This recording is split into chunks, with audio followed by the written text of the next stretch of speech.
Saudara, membuka aib sendiri tentu tidaklah mudah. Namun itu ternyata dilakukan oleh salah satu diva musik Indonesia, Krisdayanti, melalui biografi baru yang bercerita tentang penggunaan narkoba dan juga operasi plastik. Berikut penuturannya kepada rekan Sondang Sirait. Menghitung hari, detik demi detik, masaku nanti apakah ada jalan cerita, kisah yang panjang, menghitung hari. Kita bicara mengenai buku yang Anda rilis, My Life, My Secret, ya, hidup saya, rahasia saya. Ya. Sebagai seorang Krisdayanti, seorang dengan latar belakang yang karir yang begitu sukses, Anda juga ikon fashion, sulit sekali melihat penampilan seperti ini untuk membayangkan Krisdayanti seorang anak desa Batu. Iya. Apakah Anda masih merasa sebagai anak desa? Saya sangat bangga dilahirkan menjadi perempuan yang memang hijrah ke Jakarta. Kita udah lebih dari 25 tahun kita di Jakarta, tapi kita terus menjadi ikon anak desa yang juga menjadi motor penggerak untuk teman-teman di daerah ini supaya punya semangat yang sama, bahwa semua orang bisa menjemput sukses di ibu kota. Dan bahkan kemarin saya pulang ke Batu, saya dapat kesempatan untuk meresmikan satu jembatan di Batu, bahkan ditawari posisi wali kota. Buat saya, waduh, enakan jadi penyanyi ya. Nah, Anda sudah melewati banyak sekali perjalanan dalam hidup ini, baik secara karir, secara pribadi juga. Ya. Satu hal yang Anda akui secara belak-belakan dalam buku ini adalah bahwa Anda pernah melewati masa-masa suram menggunakan narkoba. Mungkin bisa diceritakan bagaimana bisa sampai ke sana? Iya.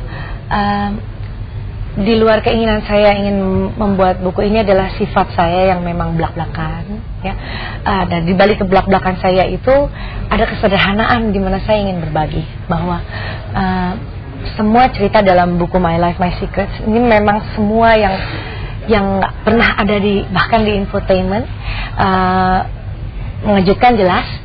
Dan ketika buku ini menjadi dummy, sempat dibaca oleh beberapa teman dekat saya. Tidak takut akan backfire, akan berdampak buruk untuk image Anda? Nah, karena saya ini dalam dunia yang saya percaya bahwa nggak ada yang nggak bisa diperbaiki, gitu ya.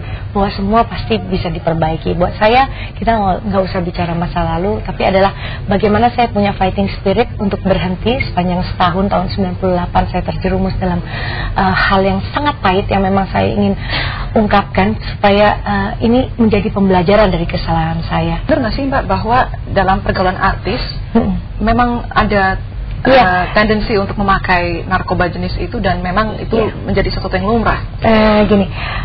Pada tahun 2005 saya dengar berita bahwa presentasi artis yang menggunakan narkoba sekitar 70%. Saya ingin teriak dalam hati saya bahwa, halo, kok nggak turun sih presentasinya? Kok ini orang yang sembuh gitu loh.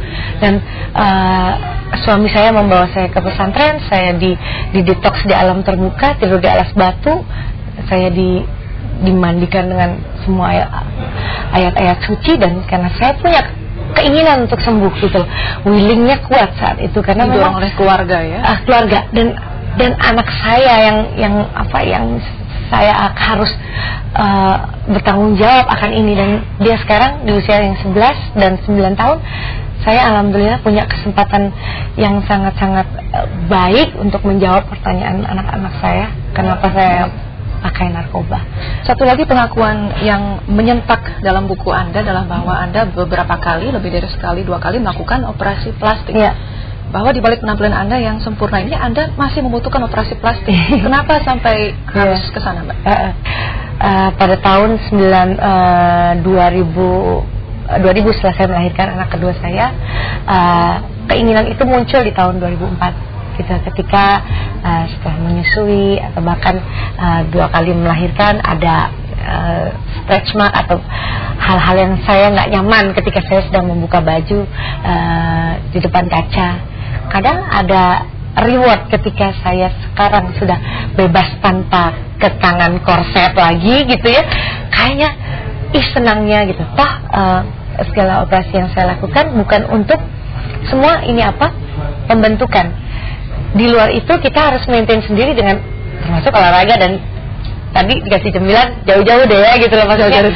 Gitu. Tapi ini bukan sesuatu yang lazim diakui oleh wanita Indonesia siapapun yang melakukannya. Apakah dengan ini seorang Krisdayanti mengatakan tidak apa-apa melakukan operasi plastik atau tidak apa-apa berbicara atau mengakui hal ini? Kalau berbicara itu kita punya hak untuk diam, kita punya hak juga untuk berbicara, semua tepat dan indah rasanya bila waktunya memang pas. Waktu kita tidak banyak, tapi kita cuma cerita. Menutup wawancara ini dengan sedikit nyanyian dari seorang Krisdayanti. Lagu ada hadiah manis dari anak ketika dia membaca keberanian saya cerita di buku ini.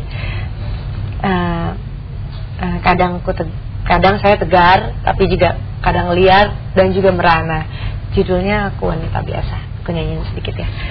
Maafkan aku bila hasratku keliru, sulut gairah jiwamu, ku yang dosakan cinta, kekasih hatiku, maafkan aku. Gitu, jadi kalau ada yang kurang berkenan dengan buku ini, jadi minta maaf gitu. Terima kasih. Terima kasih. Thank you.